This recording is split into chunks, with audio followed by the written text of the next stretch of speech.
For ASEAN and I think other countries, there is no ignoring the fact that the South China Sea is an international waterway. It affects all our countries here and indeed globally. Our approach, both bilaterally and multilaterally, is to try to introduce practical measures that can de-escalate. So let me give some examples. The hotline, the direct communications link, is set up among ASEAN defense ministers. At the same time, you just can't depend on a hotline. So you have to build up confidence. You have to know one another. And that's why we've been busy pushing for joint exercises, which we recently conducted here.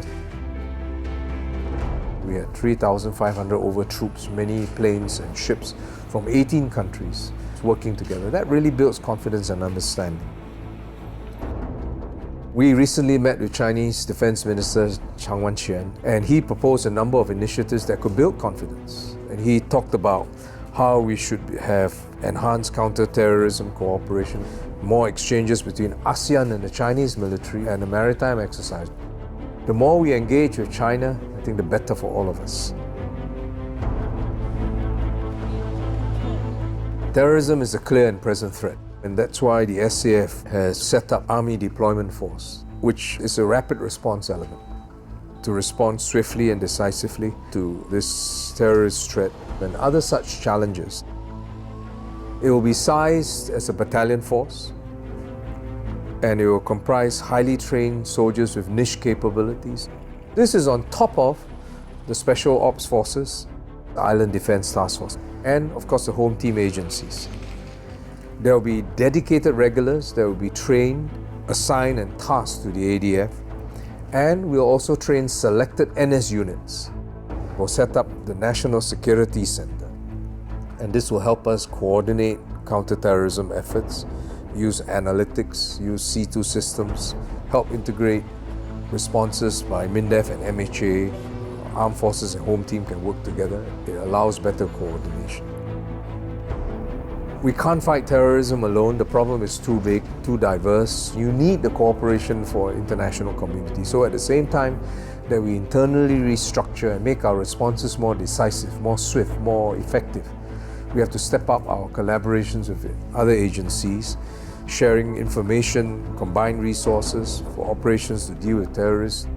Indonesia, Malaysia, and Philippines are looking at setting up the Sulu patrols, as we did in the Straits of Malacca when there was a piracy threat. And if Singapore is invited to join, Singapore will join. I mean, it's to our interests. Of course, with the agreement of the littoral states. We are always prepared, ready to meet today's challenges, as well as adapt to new challenges on the horizon and even unseen ones. For cybersecurity, we're rolling out Cybersecurity Ops Center 2.0, a newer version which is upgraded. Now it will have advanced content scanning engines. The Committee to Strengthen National Service. You remember that I convened it in 2013. Its main purpose was to improve NS for Singaporeans, and I'm happy to report that we had 30 recommendations. We've implemented 24 out of the 30. The more significant ones that we'll be implementing are the NS vocation matching, where now for batches they're doing their NS from next year, whether it's an SAF, SCDF or SPF. They will be able to indicate their interest for vocations, and we'll try to match them to the best of our ability. Obviously, operational requirements will come first. We'll have a new armoured fighting vehicle to replace the Ultra M113s, more souped up, enhanced firepower, protection, mobility, situational awareness. We will roll it out by 2019. We will have more protected vehicles for combat support and combat service support elements. And these new vehicles will give better protection and meet our needs for firepower, logistics, casualty support. The protected vehicles will be rolled out next year. Our Super Pumas are more than 20 years old and will have to be replaced. We are finalizing evaluations for the replacement. We will announce it soon. The Chinooks will also be upgraded or replaced with new variants. And This new fleet of helicopters with greater capabilities will meet our mission requirements for search and rescue, Aeromet evacuation, HADR.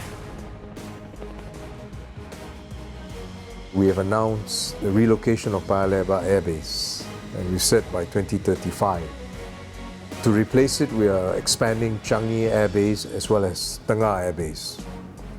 But beyond expansion, it gives us a very good opportunity to build a modern air base from scratch, a smart air base.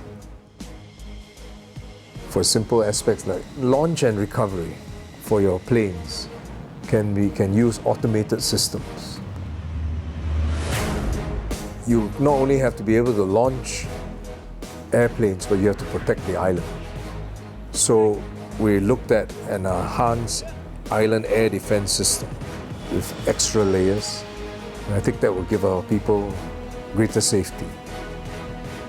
We're launching the third LMV called Unity this year. So by 2020, we'll have the whole fleet of 8 LMVs. Our LSTs are aging, 20 years old, and need to be replaced. The replacement for the LSTs will have to be larger, more capable, more carrying capacity, including more space, more capacities for more helicopters. The idea is a joint multi-mission vessel, a larger scale than the LSTs. The CSP, the Comprehensive Strategic Partnership we have in Australia, has been agreed.